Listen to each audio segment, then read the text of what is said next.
One of the big changes we did this year was just recognizing that students were returning from previous years. In some cases, we've had students who have attended all 3 years that we've done the camp. And so we had to sort of think through how to sort of make sure the program was fresh for them. In most cases, that meant sort of splitting into a couple different tracks and having different options for the animation students and then different options for broadcast and film assignments as well. The first half of the week we work on some film projects, and the second half we work on broadcast projects.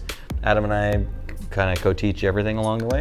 We have some groups that are doing what's called the bench project, where they have to tell a short story with no dialogue in 60 seconds, and it has to involve a bench. We do another one called a scene recreation, where students take something that already exists, a scene from a movie or a TV show or a commercial or something like that, and then they have to recreate that and try to match the lighting, the pace, the acting, the camera movement and work and all that stuff. So on the broadcast side, what we'll do is we'll do a VOSOT project, which is a one interview and some B-roll, doing a news story in the community. So we'll talk about community impact and going out and telling stories in the community and doing stories that matter and why are we doing those stories that matter. So we'll talk about writing, shooting, and editing and presenting, ultimately leading toward a collaborative team effort of a TV show where we put together our film and broadcast projects in one big showcase that we record in our TV studio, and then we'll record it and get a show of the parents as the weekends. And in the middle, we do some field trips. We go up to Fort Wayne and visit Punch Films, where they get an opportunity to see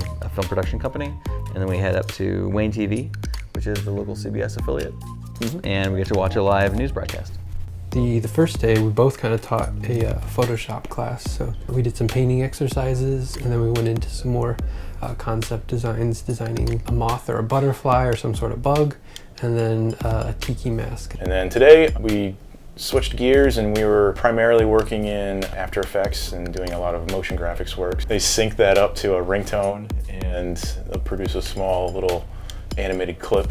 We have 4 different workshops that we're offering in the evening. We're doing a workshop in storyboarding, Foley sound production, a sort of advanced editing and sound design workshop, and then Blender, which is kind of a free animation software. And so those are taught for the most part by our student counselors.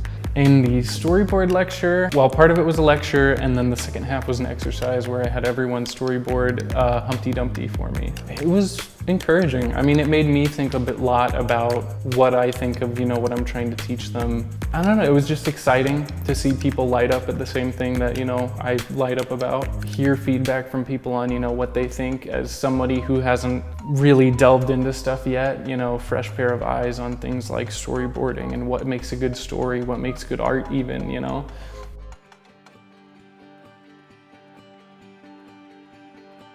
So this is my 3rd year. I came back because I knew that they were going to do like an advanced one this year for the film students and I guess the animation ones too, and I was really excited about that. But coming into it, I was nervous though, because I remember thinking like, I'm not as good as the other kids and I don't want to be like super behind. And knowing that you all have the same passion, it helps a lot, because when your other friends are passionate for something else, like that's completely fine, but it's different. It's like really cool when you all love the same thing and can do it together.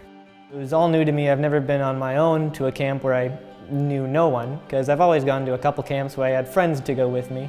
I was really nervous and not very confident in my drawing ability and all that stuff, but we had a talk in the little pavilion area. Hearing her talk about her story of how animating and stuff, how your stuff might not look the best, but it's at your level. And so that really just got me confident and just like, it's my level, it's what I can do. So, and all I can do is get better from here. So it's been really a good experience for me to just learn about my artistic ability and see how much I've grown since then. I'm just really surprised by the new generation, and I do feel challenged, honestly, and I think that's good, because every new generation I feel comes with more and more knowledge, because there are more and more people ready to like share what they have. I love seeing those looks of, oh my gosh, this is so cool. I'm just really surprised by the campers here. This isn't to, boost our numbers, Sometimes a lot of them would like usually struggle back at their hometowns in their high school. Maybe they feel like there's maybe only 1 or 2 other people that really get them, but then kind of coming here and seeing like there's 30 other people that have all the same interests and are watching the same shows and kind of passionate about the same stuff as they are. You guys are like me. Right. You're quiet, shy, and awkward a little bit too, and love art. And, yeah. One of the things we try to do throughout the camp is to make it a safe space for folks to be able to talk about their faith, to be able to engage their faith and the art that they practice. Like we'll screen movies and then have dialogue afterwards to try to talk about how we understand these movies maybe through the lens of our faith. And that's just one more way to think about having a more integrated life, not just, we have our faith over here and our storytelling or, filmmaking or video stuff over here, but, that there's overlap and connection between the two, integration. We hope that it's encouraging. We hope that we feel like it's a safe place where, like Matt said, they can bring questions to us and have good dialogue and not feel like someone's going to pounce on them if they ask a question or they have an opinion or something to that nature. I just see God really doing a work in the minds of artists through this week, in that this is a chance for them to grow and meet other people like them and realize that there's a bigger voice to what they're doing than they might have thought before. If you think you have a passion for something but you think that you're not going to be good enough, just say screw it and go for it. Because if I hadn't have came back to this film camp this year because I thought that I wasn't good enough and I just didn't want to try anymore, I wouldn't have learned this stuff and I wouldn't have made the friends that I made.